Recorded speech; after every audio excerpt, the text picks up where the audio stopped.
All right, let's do this. Sorry, fresh out of the tub, and my hair is a little wet still. So that'll probably dry as this goes on. I am going to just go ahead and wrap up my, and Stormy is probably going to help me. Come on, bud. My little four-part series. Wait, buddy. He jumps. Hi, Squitch. Squitch. Stormy, say hi. So, go say hi. There he is. I want to get this wrapped up. I want to get this 4-part little stunt series. I don't know what else to call it. It was my stunts. Wrapped up and put a little pretty bow on it. Well, I don't know how pretty it'll be.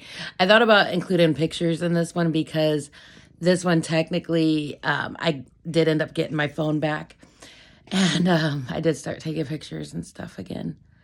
But I don't think I'm going to do that. I think we just keep it to the story. Thing is I'm pretty much over it all. I'm kind of over it all. I mean, I'm taking the lessons with me that I gathered. I plan on growing from it. The scars, physical and mental, are going to be with me for life.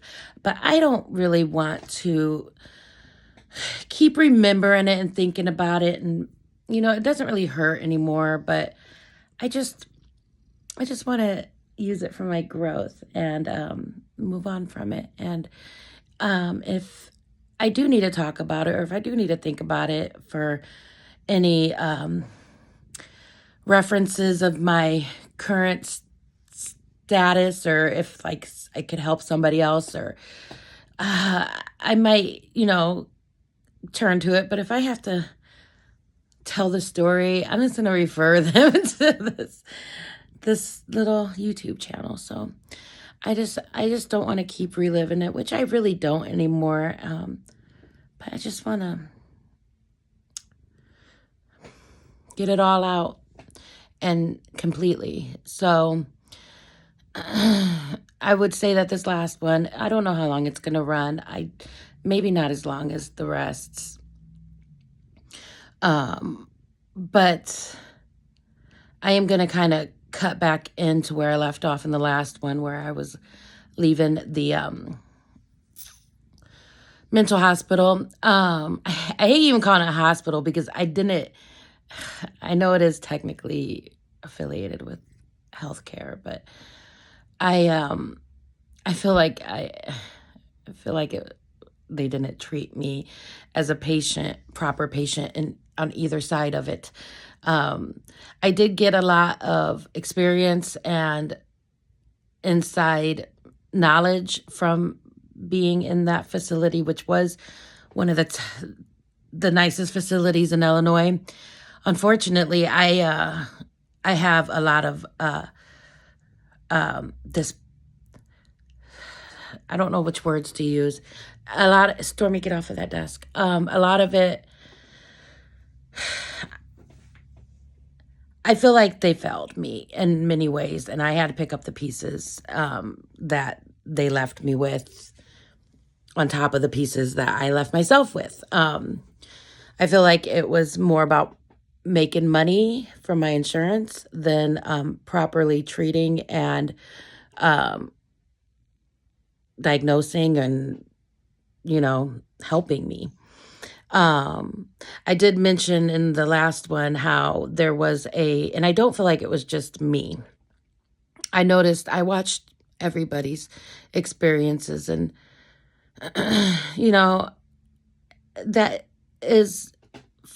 it was just from my perspective, and from what was told to me. But I had mentioned how the first woman that came to greet me, sorry, Story, that's what they thinks. She was very bubbly, bright, light, and a pleasure to meet. And I remember I was kind of surprised by how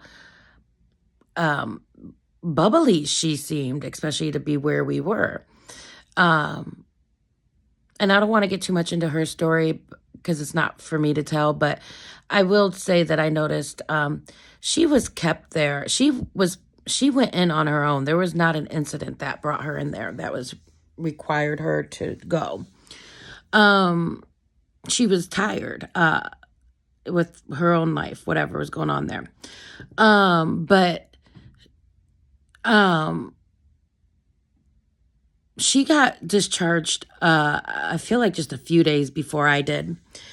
But I do remember as time went on, over the few weeks that I did spend with her, she gradually, or the couple weeks, that light dimmed and she seemed to get worse. And I remember she got to the point where she wanted to check herself out, but they would not discharge her. And this is just my assumption. I think it was basically she had private insurance. They were making, money off of her and they milked it for as much as they could. By the time she had left there, she was angry, dull. You could see the light was dim in her from where it was when I first met her. And she was pissed off. She was ready to get out of there, and she tried to get out on her own. After even putting herself in there on her own. Like she said even her mom recommended that she don't go in, that she try to find another route to sort out her issues. And she's like, I should have listened to my mom because now they've got me trapped here. So, and that's not my story, but I'm just saying, if this is the best Illinois has to offer for mental health and to help people, where some people come out worse, then there's a problem in the system and it really needs to be addressed. And in a way, I am kind of addressing it here, but it needs to go beyond me. But I can only do what I can do. So, like I said, the vibe there was all throughout the whole facility. Well, at least through the wing that I was in. It was getting a little more agitated and intense. And I was getting more agitated and intense because I don't think it was even a full week before they finally before I got discharged, where they finally, I can't remember the timeline exactly, but where they finally looked at my head wound and had the nurse practitioner, and I touched on this in the other one, where she was kind of like, she did have a face mask on, and I mentioned that, but I don't think I even got into why I mentioned that. But she was looking at it and she wasn't too sure if it was infected. And I was like, can't you smell it? I was like, it's definitely infected. Like, and I never had much pain associated with my head wound, even when it was infected. I blew a hole in it. So there was basically, I took out nerves altogether. So the nerves were not agitated, I guess. I don't know.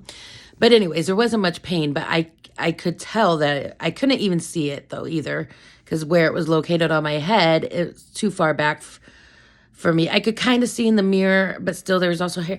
So I could never get a good look at it. So when the nurse practitioner finally did, from the hospital, not the psychiatrist nurse practitioner, but the actual medical side of it, she was looking at it. She was like, well, I'm not sure if it's infected.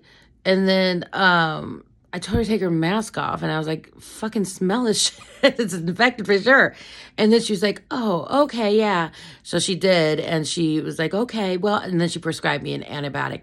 And then I shouldn't call people out their names, but the freaking lady, and this is not the first time I had met with her, because she ran my blood work. I think I had met with her a couple times before that, but she never looked at my actual wound. She was like, so she's looking at it now, and, yeah, I'll prescribe you an antibiotic. And had the nerve to say, you should probably go to an internal medicine specialist for that. Basically telling me I should get wound care. I'm like, well, no shit. She's like, because it's so close to your brain, we don't want, it to get infected and, hurt you, kill you, whatever. And I'm like, you know what? I've had this hole in my head for the entire stay of this trip, and you're just now telling me I need wound care. Yeah, no, I pretty much knew that. I've been trying to get out of here so I can take care of the things that you're not helping me with, even though you are the medical professionals. So, anyways, so I'm trying not to get too worked up over my stay. And that's another reason is why I want to just wrap this up, because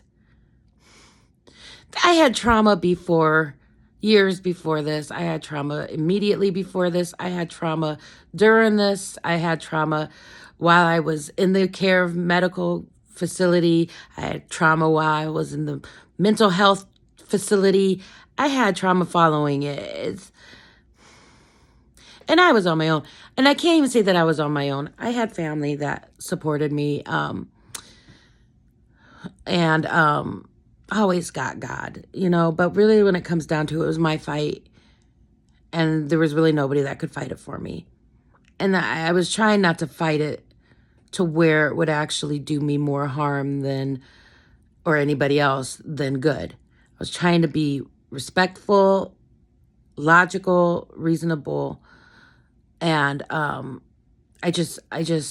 tried to look at the peaks during it all, the beautiful angels that I did come across, that did look out for me, that did comfort me, that did show me love amongst, some of these demons that were just, dismissing me and accusing me of one of the symptoms they said that I was displaying, which I don't even know exactly why they said this, and I should have questioned them on it, but I really, there's been so many things that come up after, and it's, it's like when you get in an argument with somebody, you're like, dang it, I should have said this. Yeah, well, that's definitely happened a lot to me in this situation with this whole occurrence. One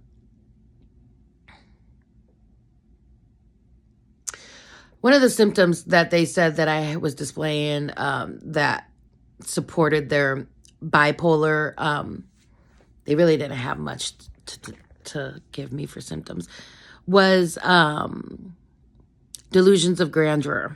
And I don't know exactly why they did that. It might have been because I told the lady, when I get out of here, I'm going to take your license away from me.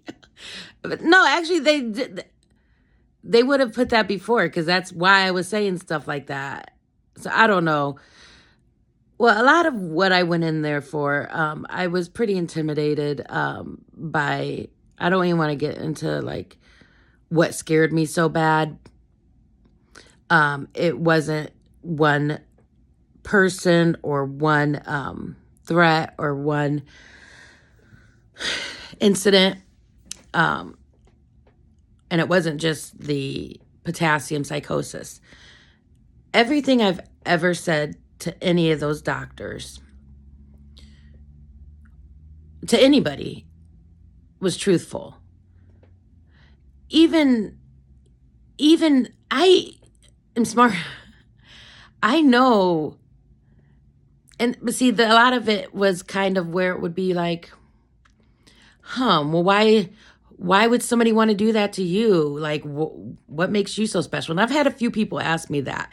And that's kind of almost really offensive, because it's like, you think I feel special to feel like people want me dead? You think that makes me feel special? You think that makes me special? You make that. I can't stop. But anyways, so yeah, I was telling them the facts that I had, and then also on top of that, maybe my interpretations of what I was perceiving, underlying meanings were of when people would say when certain people said certain things to me that made me react in the way of going on the run and feeling like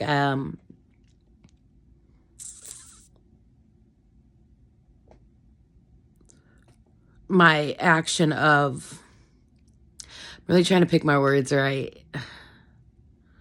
The action of shooting myself in the head is what got me there. And the reason I did it was the most selfless thing I've ever done. It wasn't because I was sad and depressed and scared so much. I was loving life. I love life. Even when I am sad and depressed and scared, I love life. I honor it and I respect my life, others, the lives of others. But that's why I thought it was best that I ended mine, because I was worried, and which worrying doesn't get you anywhere. But I truly believe that other people would be harmed because of the connections I made, and just what I was doing in my, just my night, being naive and open to so many people. And so my point is, this, with even getting there, is if there was any delusions that I did have, and some of my thoughts are fantastical, and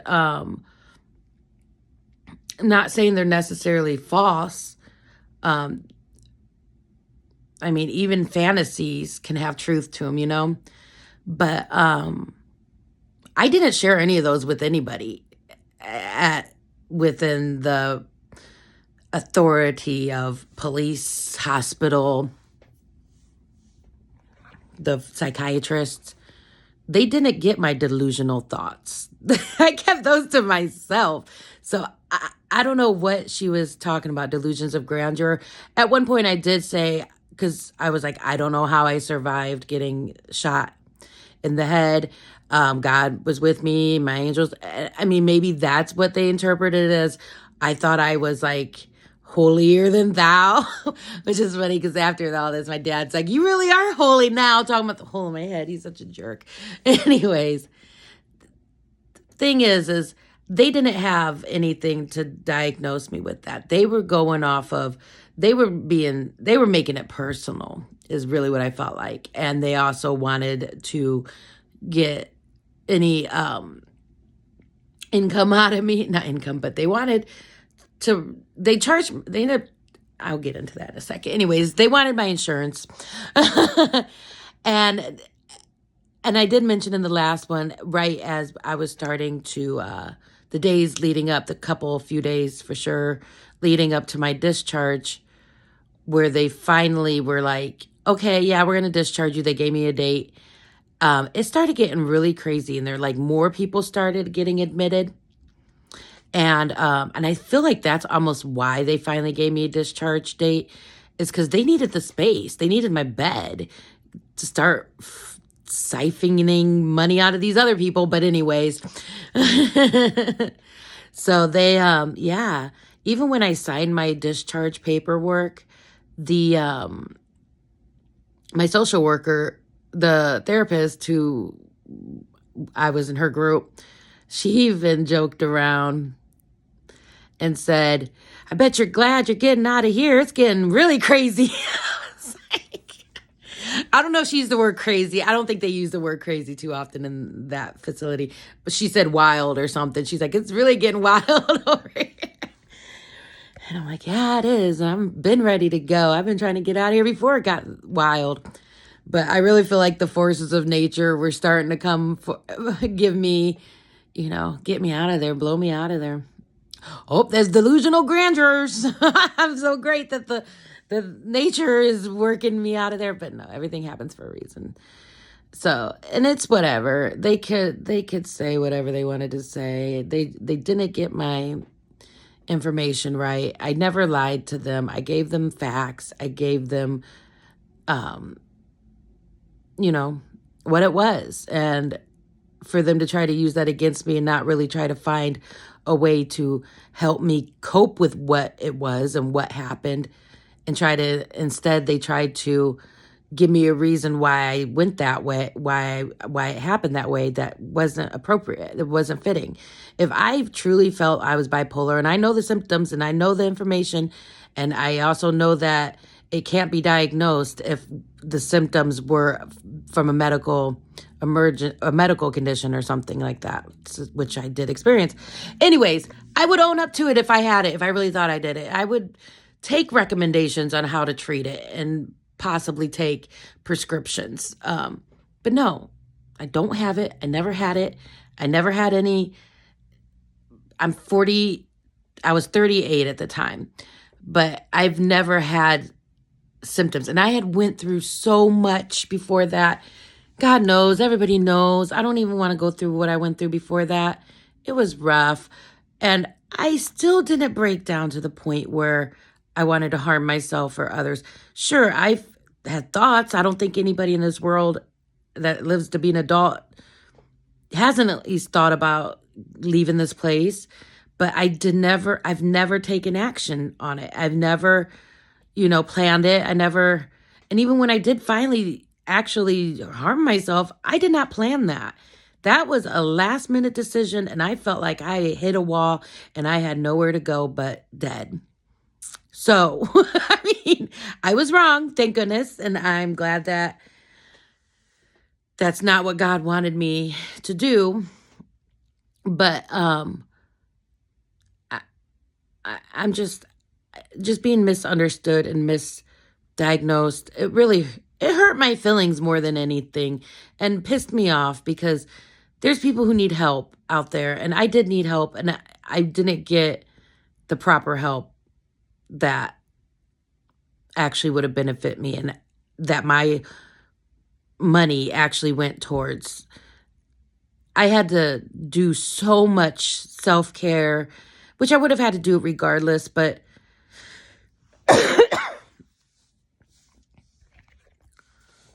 I had to do so much just to undo what they upsetted within me at the medical facility, the mental health hospital.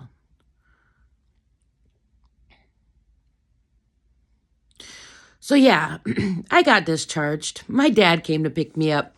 It was a few hour drive from where he lives. And before I even got discharged, they did have a conference call with him and my aunt, that kind of like a discharge plan and things like that, just to be like, okay, yeah, well, she's going to come stay with me for a while and things like that. So I did know I was going to my dad's house, and I was fine with that because at that time I was still paranoid. There's going to be a whole section on paranoid in this video. The video is not going to be super long, but still. That was my main issue pretty much throughout the whole thing. That's why I went and hid in the woods and hurt. Just all of it. I thought I was not safe. I thought somebody wanted to harm me. I thought groups wanted to harm me. And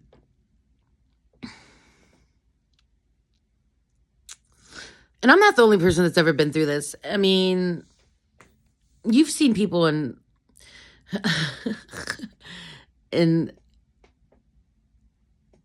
like celebrities do this. What was it? Martin Lawrence running out around with a gun talking about they're trying to kill me. Yeah. It happens. And you don't want to just chalk everything off as crazy. What did Dave Chappelle say about calling somebody crazy is dismissive? It's just, you don't really know what somebody's going through, and you don't really know what they've seen, what they've heard, felt, experienced. And yeah, even if it did make them go crazy, there's a reason usually. And drugs was not one of mine. A lot of people did ask me, like the hospital, mental hospital, about drug use. I was smoking a little bit of marijuana before that. I don't anymore. But no, there was nothing. I wasn't drinking.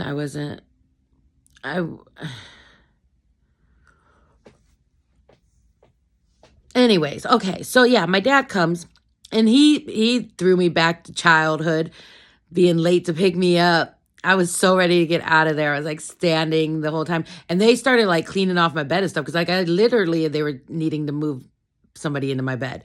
And so I didn't even have a bed to sit on while I'm waiting for my dad. I remember I was just standing by my window and just like thrown back to school days when he'd be late to pick me up from school. I was so like a little kid, 38-year-old kid with my senior father.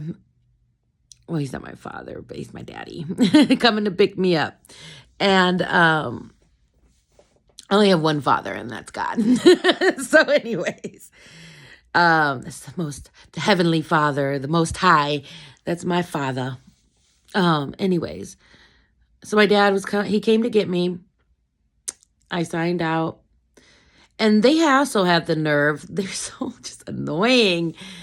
Instead of just like let me run off with my dad into the sunset, they brought me into a little office once I was out of the locked areas. I was like in the lobby almost. We need to discuss finances with you. How dare you? Before you even bill my freaking insurance, you're talking about me paying you something when you just like made me have to go through this bull crap that I'm going to have to pay the price for on my own. It's like insurance won't cover what you guys just did to me. So anyways, so yeah, and it's so crazy. And I was like, I don't have money.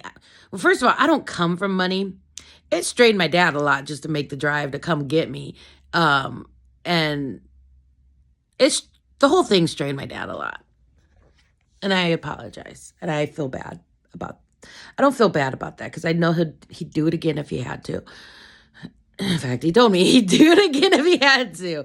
But I won't. I do regret making him have to step up for me like that. So, no, I didn't give him any money. I didn't have any money. I did have a little bit of money in my bank account, but I didn't even have my purse or anything. My dad had all of that stuff. I went in there with just a couple pairs of clothes, you know. It's like I did not have my phone. I have anything. So anyways, even if I did have money, I couldn't have paid them anything. I didn't have the way to do it. But I was like, okay, whatever. I get it. You got to ask at least. But what they were trying to show me, I think it was like $800 that they were saying like insurance wouldn't cover, but they hadn't billed them yet. And I was like, no, I'm not paying that. And then then they were like, okay, well, we have to ask. And I'm like, okay, whatever, bye. So later on down the line, I'm going to jump. I did end up getting a bill from them. I don't even think it was $400 that insurance ended up not covering. So if I would have paid them that, they would have owed me, or they probably would have taken it. The criminals, the three, I can't even. I need to stop. But yeah, I think I only owed them like a couple hundred. I don't even think it was like a couple hundred that I ended up paying them out of pocket. I had so much to come home to. And I didn't even deal with that until I got to my actual home that I own.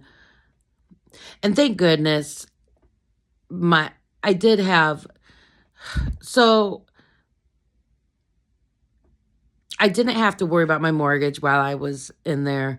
A relative did actually, I think paid it 2 months because I think I was behind on my mortgage when I went in. So that got taken care of. But it wasn't expected that it was going to continue. I mean, I needed to get back to work myself and pick up my bills again. So the intention was I was going to go live with my dad for as long as I needed to, start seeing a psychiatrist while living with my dad and therapy, and then begin wound care, living with my dad. And I did. And that is what we did. So we drove home. I was still paranoid. But I felt safe with my dad. I was happy to be with my dad. I was a little nervous that my dad was going to want to strangle me for everything I put him through. But no, I was happy to be with my dad. On the drive home, I saw my phone in the back seat, but I didn't even recognize it. But he ended up handing it to me, and I'm like, this is my phone? He's like, yeah. He's like, it won't shut up. And I had given them the passcode while I was in there, but I guess they couldn't, I don't know, figure it out. My dad isn't an iPhone person. But anyways, so yeah, and I did have reminders. One of my reminders was eat, because I didn't ever listen to it, but I recognized I wasn't eating. So I was like, let me set a reminder to remind myself to eat. But it was too late, and I ended up getting really sick. But anyway, I got my phone, and the paranoia had already been set throughout the whole experience. And I was nervous to even look into my phone. I was nervous to go online. I was nervous to respond to people. Apparently my dad had, like, when people couldn't get a hold of me or couldn't figure out what was going on with me, a lot of people, my dad was like, your friends won't stop calling me and messaging me. So they all went to my dad. He took on so much for me. I do really appreciate him. So I was nervous to see what messages were on my phone, on my social media. I didn't go right onto social media. I don't remember exactly what happened, but we drove to my dad's. We didn't go right into taking care of business with my head or anything with my dad. By the time we got home, we ended up having like dinner, and like I think we hung out at the casino. That's me and my dad. We bond at the casino, so we were doing that. And it wasn't until later at night where I was like, okay, Dad, I need to get dressing gauze and stuff for my head, because I hadn't had proper stuff that whole time I was in the mental hospital. And so we went and got some stuff to keep it clean. And then my dad, by this time it was like midnight. It was late. My dad, this is the first time my dad was going to actually see my stuff, my head wound. Well, since the emergency room, because he did see it when it was the same day it happened. So he goes to look at it, and he's starting to like clean it, and like he's like, hang on, don't move. And I was getting nervous when my dad says stuff like that, because I'm like, oh God, what's going on? I remember I was like, is it bleeding? So I could think to say, he's like, no, hang on. And then he went and got his stuff, and he came back with the suture clamps and some, stuff to sterilize and things like that. And then he's like, starts picking at it, and then he didn't tell me exactly what was going on. And then come to find out, he was pulling out bullet pieces. And that kind of startled him, because he picked out a few, I think 3 pieces altogether, but there was one bullet piece. The last one he picked out was actually, he described it as, it was flat. It was like a disc. And I've seen it. I have pictures of it and all that. But he's like, it was like a cap. When I removed it, it exposed your skull. Just stop it. It was like the main piece that impacted, because the bullet pretty much like shattered. I don't know what happened. I don't know how that happened. But anyways, he lifted that piece out, that little disc, and under it was my skull.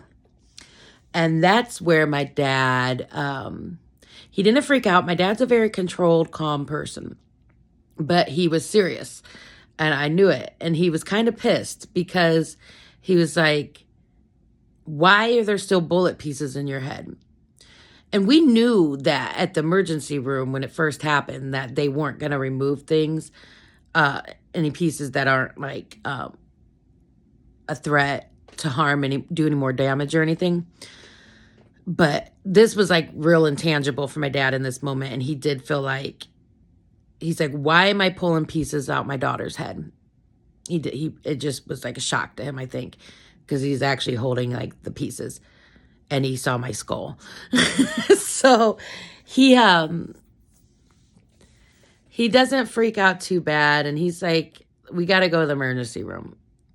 And I'm like, okay. So it kind of freaked me out a little bit because the last time I remember my dad taking me to the emergency room, which it kind of was very reminiscent of that, because we went to the exact same emergency room at the time, was when I was like 5, less than 5, like 4.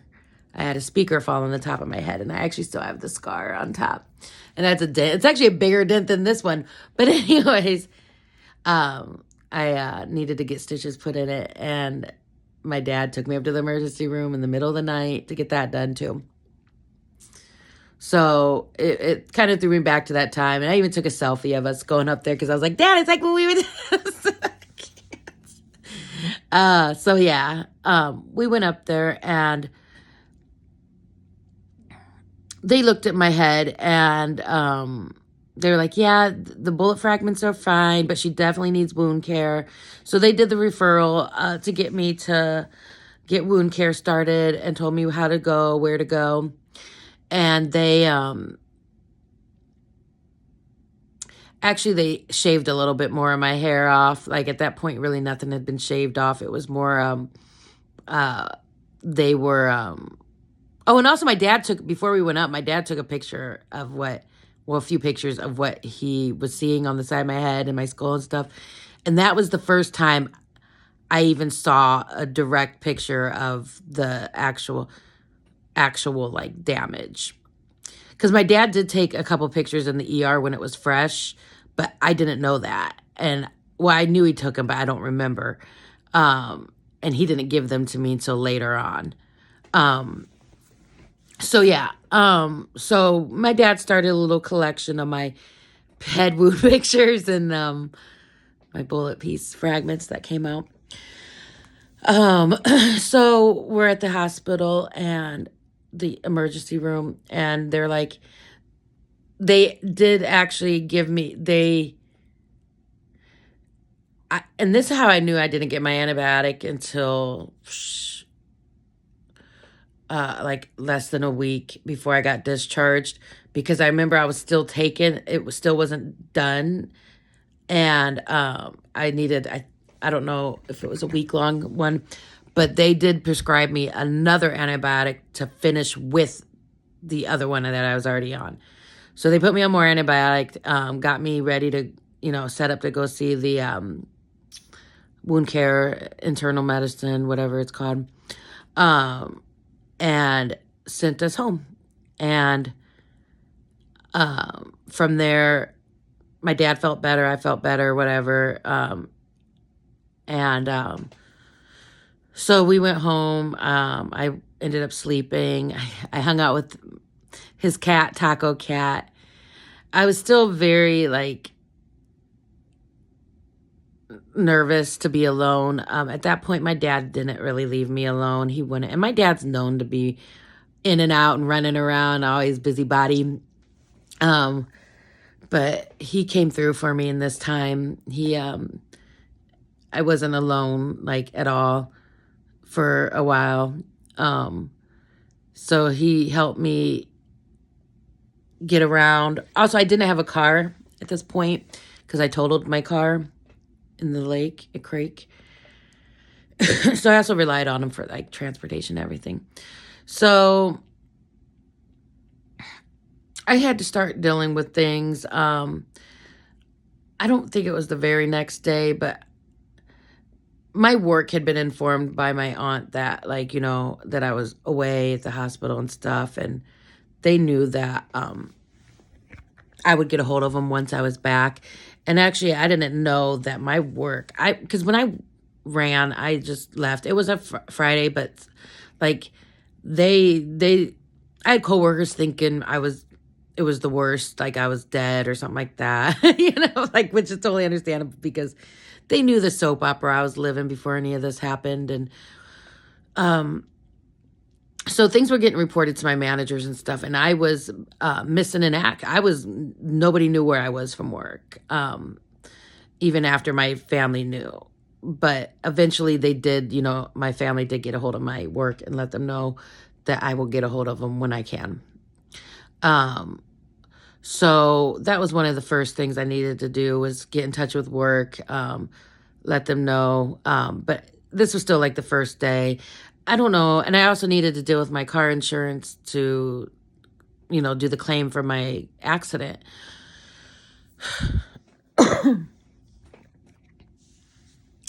It was a lot to process. So, and my dad actually did organize quite a bit. And because I still had my cat Stormy at the house. I left him there while I was in the mental and medical facilities. My dad did contact my ex-husband and had him get into my house and take care of my cat. I believe he had him do a few other things, pull the mail in, stuff like that. So, and he did that until I was able to come back home and take care of the stuff myself, which was a while later, a few months later.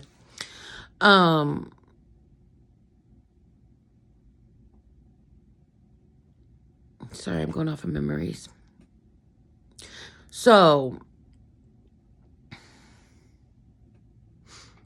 a day passed when I got released. Then the next day, I needed to go see my mom.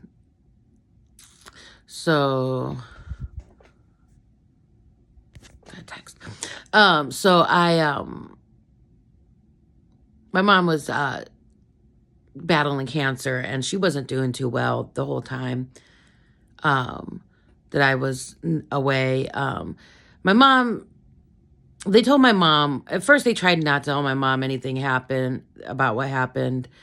Then eventually they did tell her that I got shot, but I survived. And she did not fully believe them. She thought maybe I died and they didn't want her to know because she was in such a frail state. So it was time for me to go see my mom, and I didn't call her the whole time. And then I don't know why I didn't call her the whole time. I had her number. She really wasn't in any state to be talking on the phone, but she even was like, well, why hasn't she called me? Like, that's one of the reasons why she wasn't sure if they were telling the truth. So I kept separate from my mom during that time because it was just too much for me to handle, and I couldn't reach out to what was I going to say? Mom, sorry you're dying, but I'm dying on the inside. It's like, I didn't contact my mom. So I went to go see her during that day. I visited with her. She was not well. She did recently have a treatment, so she was definitely, weak from that. But she even said, at one point when I visited her, when I first saw her, she was so relieved. She said, "Oh, Jenna." I'm like, "It's okay, Mom." And she did say, "I'm dying." My mom's always been very dramatic, but we do know that at this point she was not well. But I didn't, and I didn't take it as, okay, she's going to go soon. I didn't know exactly but I did tell her it's okay. Whatever happens is okay. I've always said that to her, even when she first got her diagnosis. I'm like, it's okay. If you got to go, it's okay. It's all okay. If you get to stay, it's okay. It's okay. Either way. So I remember telling her it's okay. And I spent some time with my mom, not much. And I kind of wish I stayed longer. I wish I stayed the night. She was staying at my brother's house. And I left after visiting with her and some of my sisters, and my dad was there and one of her friends, my mom's caretaker friends. It was a good visit. But I left there to go have dinner and go hang out with one of my other brothers at his place. And I went with my sister because she was driving and I didn't have a car. So we hung out. I hung out family. I was so nervous to be around anybody. Even most people I knew, I was nervous about being around, especially people I didn't know. So I stayed with immediate family only.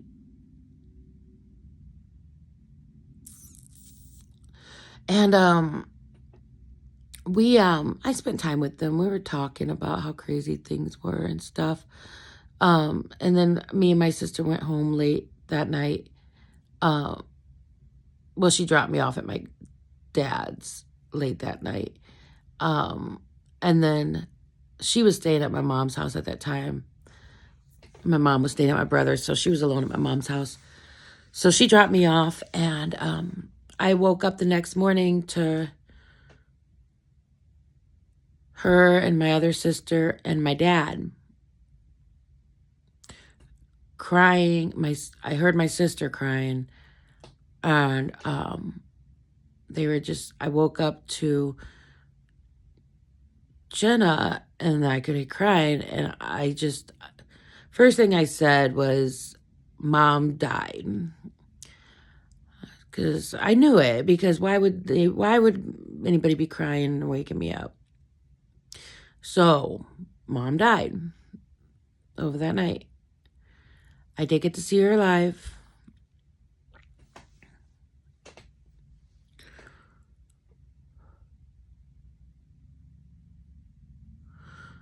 So Mom died, and that was something else I had to process and deal with, along with the rest of my family. So I'm not going to go into all that.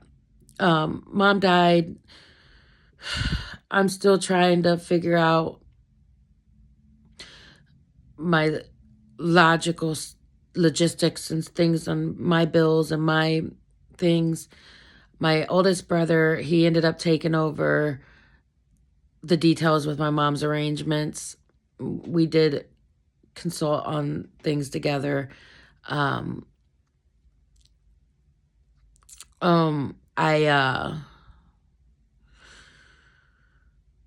started to sort out my and I needed the help of my ex-husband to like get the paperwork, the title and stuff, to sort out the totaling out my car and stuff like that. I did get that handled.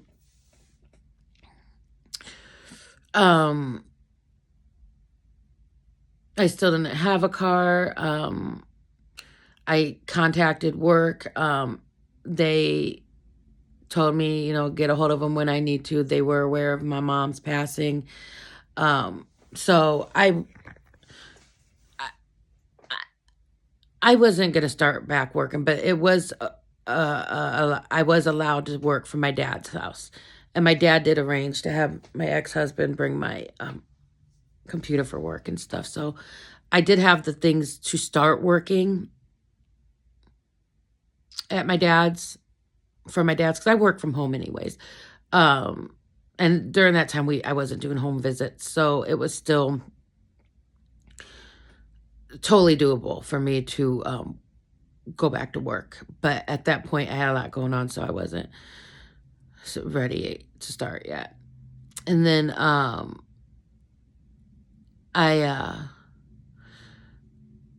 still didn't really have clothes or anything like that, and I didn't have much money at all. I only had like a couple hundred in my bank account.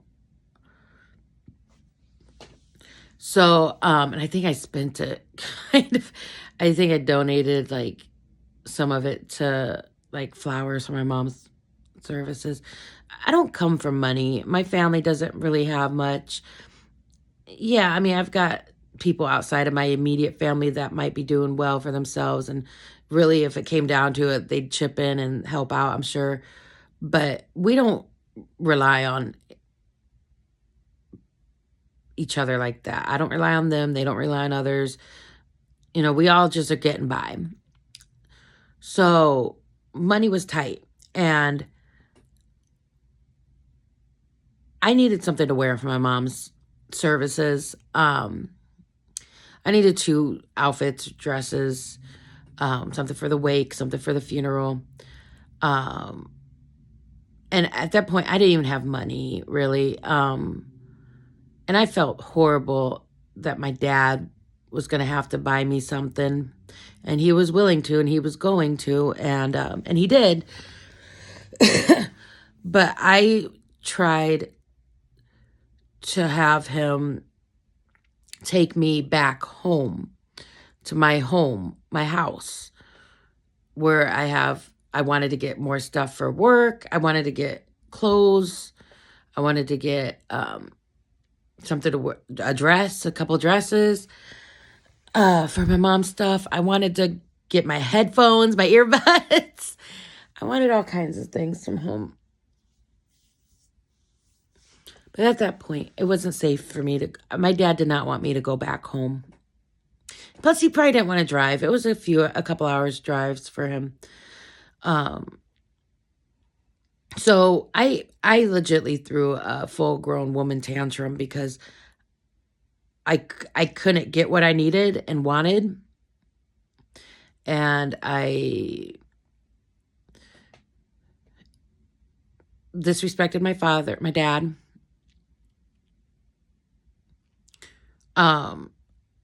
But he took it well. He knew I was going through shit.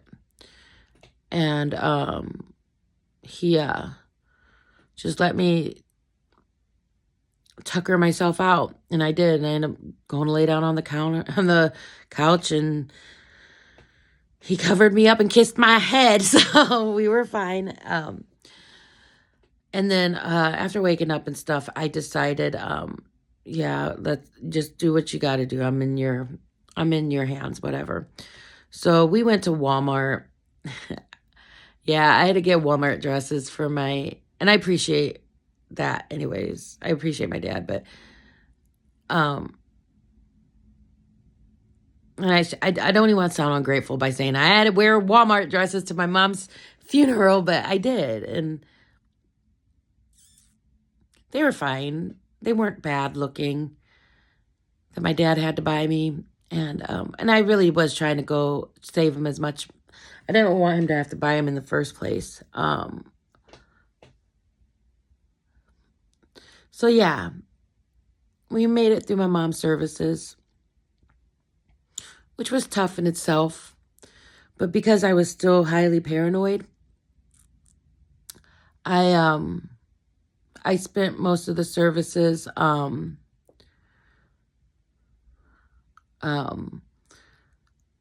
nervous that something bad would happen, that there would be an ambush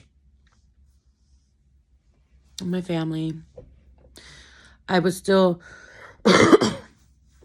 highly guarded and aware, hyper aware. If I heard certain vehicles, I was nervous that this was it, you know. So it was a lot to go through. Made it through it. Did it right. We all did it right. We came through for my mom's services. My brother did a good job. My sisters, everybody came through as they should have. So we laid our mother to rest, and I still had to go through life, you know, getting things back together. I eventually did get a new car. I did not put much effort into the search of that. I pretty much just went online and looked at what I could get. I set a dollar amount, and I was like, I don't want to get anything more than this. So I ended up with a Genesis, which is funny because first time I've heard of a Genesis, I didn't even hear of it. My ex-husband and I used to go for walks in our old neighborhood, and there was a car, and I did not recognize the emblem on it, and I loved the car, and I was like, I like that. What is that? So I had to go Google, looking for emblems, and it ended up being a Genesis. So that was the first Genesis I saw, and I wanted it. It was black, but I ended up getting a white Genesis. It was the first car I test drove. It met everything I needed, and I'm like, this is it. Let's just get it. Um, it was a little more than I wanted to spend. It met the max that I was looking for, but I mean, I didn't really want to spend the max if I didn't have to, but it was going to suit my needs. And I travel a lot too, and it was going to be safer, and yeah, it worked out, and I'm happy with it. And I still have it 3 years later, still paying on it, but whatever. So yeah, I ended up with a Genesis white, and I've never had a white car, and I actually really like that too. But so I did get the car eventually, and I by that point I did start my wound care, which the doctor's so great there. I love them. They had me going, I believe it was once a week in the beginning. Then it like got every 2 weeks, then eventually got every 3 weeks. I ended up in wound care for a total of like 8 months, I believe. They wouldn't discharge me until it was totally closed. So it took that long. I don't think I'm gonna get too in details about wound care, but I did start that. My dad did take me to my very first appointment at wound care, but after that, he left me to take myself. And that was something I was so nervous about. I called one of my other aunts and was like, I'm scared. Go try. She's like, just enjoy the ride, hun. You just be okay. You're going to be okay. And I went, and I almost got lost and like overshot it and everything. And then I saw a vehicle that triggered me, and the license plate. It just, but I made it. I was okay. I made it. And then after that, I went to all my appointments on my own, and that was fine. And then, like, it was so bad. Like, I was so nervous to do anything. Actually, even before I got the car, I did see one friend that is out of my immediate family, and that I was still a little hesitant, but it is probably one of my most trusted friends. We even had a falling out. Like I said, I had a lot of trauma the years leading up to this, and that was one of the things. Is I had a lot of falling outs with a lot of family and friends, and I did have a falling out with that particular friend. But when it got to the nitty gritty, and she knew I was going through something, I don't remember how it came up, but she did come through, and I did go with her, but I did tell her the whole story. She was the first person outside of my immediate family that knew everything, and I was nervous, and I did tell her I was scared still, and I was very nervous to be around people and, things like that. But I did feel safe with her and her husband and her family. So she came and got me and spent some time with me, got me some earbuds, because this is before I had my car and could go get my own. I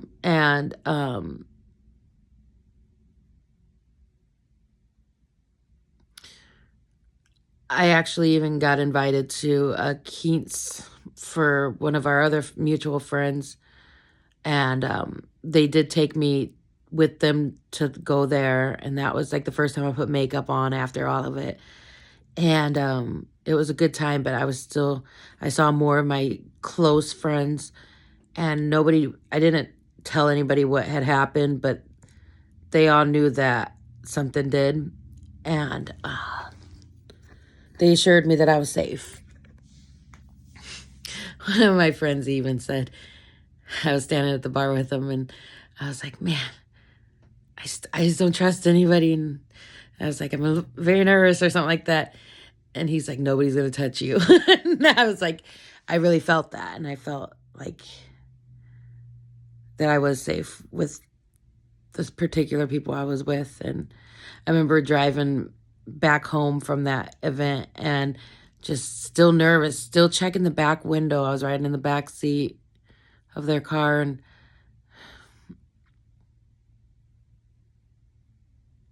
just constantly thinking somebody was gonna come after me.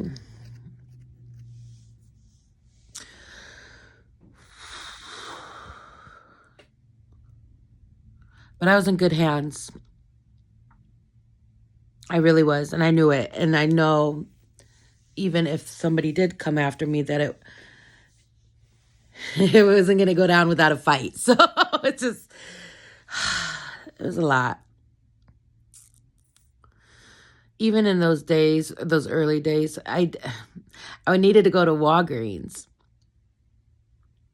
And I did have my car at this point. It was early days of me getting my car. And I needed to go to Walgreens for some mandatory woman things. And also I did want to get, some like activity books or something like that. I was so paranoid that I called my dad and asked him before I even went to the store, to Walgreens. Not even 3 miles away. I don't know how far. Anyways, I asked him if it was okay if I went. I was like, am I safe to go? Is it okay? He's like, you should be okay. I got into freaking Walgreens. Before I even went in there, I wore, and I'm not the one to wear face masks. I will on occasion. I did for wound care because it was requested going in and out of there. But when I was in the room, I didn't have to. Anyways, I wore a face mask, a big black face mask covering that, and I put my big black sunglasses on. So I was like, I didn't want people to see me. I didn't want to be recognized. It was just so bad. I got in there and I still felt like people were looking at me weird and just anxious, and I just felt icky. So I didn't even get everything I needed, and I just got what I desperately needed and got out of there because like the anxiety was like rising so fast, and it was just so crazy, like going out by myself to the freaking Walgreens store. So crazy to think that now. So I was deeply affected in so many ways for so long. It did gradually get better. I did gradually get more independent. I did gradually let my dad leave me alone for some time. Like for a while, he'd be like, I'm just going to go watch a movie. I'd be like, all right, well, give me weapons. I'd have my knives and swords. Anyways, I was safe and fine. And early on after my mom passed, my sister ended up having an incident at her house where her dogs got in a fight and she got injured. She got bit. She needed to go. And she came busting into my dad's house. No, she was already staying at my dad's. After my mom died, right after my mom died, like the day my mom died, my sister moved in to my dad's house with me. And she brought her cat. And she did have dogs at the house, at my mom's house. She would go back to my mom's house and take care of the dogs. So one of the nights she was at my mom's house taking care of the dogs, she ended up getting injured and bit. She comes into my room and I'm like in bed resting, and she's like crying and screaming and bleeding. And I thought the bad guys got her. I didn't know what was happening, but I recognized what was happening after, she told me. And I was like, well, we got to go to the emergency room. So I took her up to the emergency room and we got a hold of my dad. He met us up there and then he took over from there. So there's a lot of weird drama going on this time. My whole family had just too much. It was just too much. I mean, we handled it. There's a Marshmello and Usher song. There's like, it's called Too Much, and it said, there's no such thing as too much. And what they say about God says, God doesn't give you anything you can't handle, right? So things lightened up.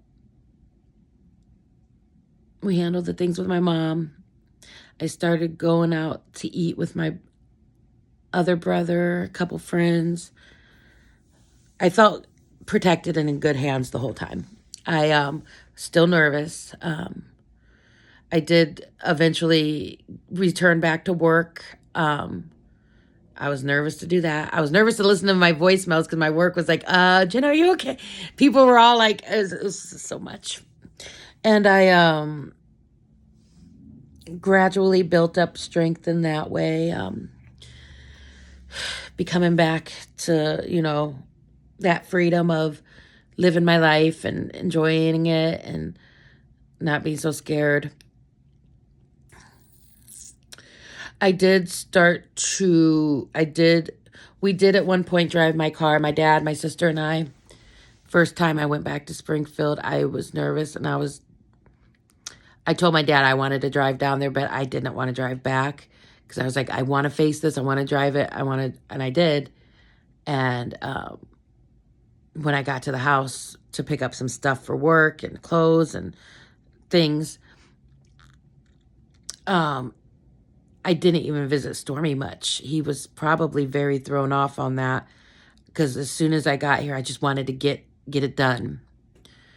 I don't think we even spent like a half hour at my house, probably like 15 minutes. I did go visit my neighbors. I was still paranoid to meet with them, but my dad's like, they're fine. They've been looking out for your house. Go take care of, go see them. And they actually had some family trauma that they were going through. It was a really hard time for so many people. So I went and saw them, but I was so paranoid that I didn't really get to enjoy it to its fullest. It was good to see them, though. It did feel good. It felt all right. And I'm glad I did it. But after that, I wanted to get the hell out of this town. And my dad did that with me. So we got out of town. Eventually, I went and saw we still had some paperwork and like fine details to wrap up with the sheriff's department. So my dad drove my car with me to go take care of that business. It was about an hour away from his home. So we did that. It was good to see the officers that went with me to the hospital and that was working my case. The one that was in the background that I never met, because the one that went with me to the hospital, I met him. And I asked if he was working, and he was. And I was like, can you call him in? Can I see him? So he came in and we had a good little chat. And I asked him if I could give him a hug, and he's like, yes, please. And then I hugged him. And then the officer that was actually working my case, that was, up all night looking for me, he was like, what am I, chopped liver? So I gave him a hug too. And that was like a month after I was released. It was like a month after the incident. No, I don't know how long it was after. It was about a month after, I think, all of it. And then I still had crazy stuff happening with my head. I'm not going to get into it in this video, but it was still crazy. And I felt like seeing them like really move some energies around through me. And it was weird. But I went and from there, I'm trying to think of any other key things. So, I did eventually get signed up to go see a psychiatrist. I did not see one in my dad's town. I waited till I got back to my town because I didn't want to start psychiatry there and then pick it up with somebody else when I got back. So I eventually did start to go between towns. I brought my work stuff back to my house, and I did start working, and that was super scary initially. I wouldn't open the blinds. I didn't want people to know I was back. Only people knew was like my neighbors, and like my family that lives here, like some of my family that lives here and stuff. And I was still paranoid, but it was way less. And it was enough that, lessened enough that I could actually come back by myself. Um, and I knew my dad would not let me come back if I wasn't ready to. So that kind of helped. And I can't remember how long ago. I think it was like 4 months total where I was still like going back to my dad's for wound care and weekends and stuff. Not every weekend, but some of them. So I was kind of working back in a little bit between both for a while. It was a while. But when I did get back to my house and I did stay, there were still things I had to sort there. I didn't want to check the mail. I let the mail build up for like 6 months. Then I found like bills, the ambulance bill, the friggin' mental hospital bills, just, just so much. I had a huge stack of mail and like a box that I was scared to open because I didn't remember I ordered it. It was such a mess. My ex-husband was happy I was back though, because he, even before I came back, he was like, well, do you know how much longer it's going to be? I was so offended that he went and asked me that. It's like, don't you know what I'm going through? No, I don't know how much long. I don't even want to talk about him much. It turns out his mom ended up passing away during that time too. And condolences to him and the family, but he didn't even tell me. I don't remember how I found out. I think I went to her Facebook page or something. I can't remember how I found out, but he didn't tell me, and I was not included. And I did invite him to my mom's services, which was like a month or two before his mom passed. But I don't want anything to do with him. He's my ex-husband, but I wouldn't have married him if I didn't love him. And I don't just stop loving people. I love him, but I don't want anything to do with him. I did invite him to, and my dad even says, you can get in our family, but you can't get out. Divorce doesn't stop my family from still communicating and reaching out and including exes. So yeah, but he was ready for me to come back, and he was kind of annoying me about everything. So I could take care of the cat again, and he wouldn't have to, So when I did come back, yeah, Stormy was very happy. He was extra fat, gained some weight, probably stress eating.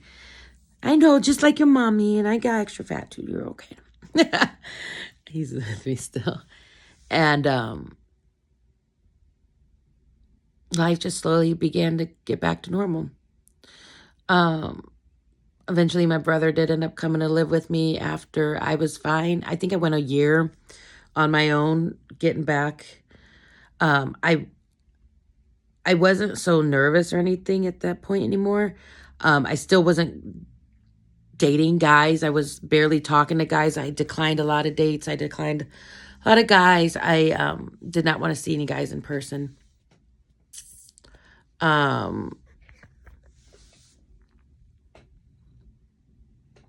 brother came to live with me after about a year, and then I did meet a guy after, and I don't want to make this about guys at all, but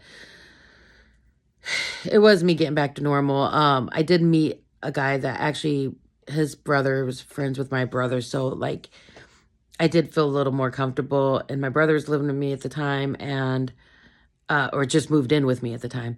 So I was like, okay, let's do this. I feel safe to go out with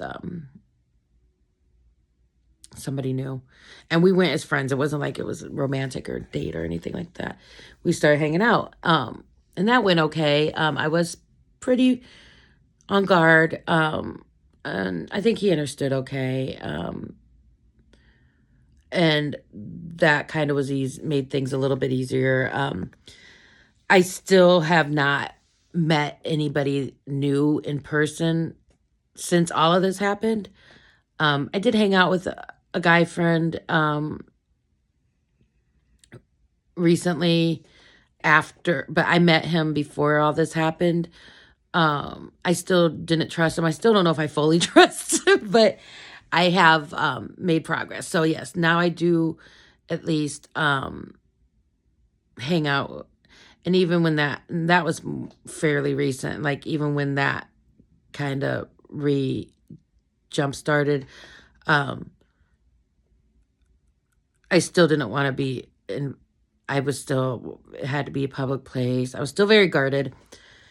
And I still am taking precautions and stuff, and I'm still not trying to meet anybody new, but I'm also to the point now where I don't want to live in fear, which I never did. I've always been at that point. But I don't want to, I want to live a life. I want to be happy, and I want to like explore, and I do want to meet new people.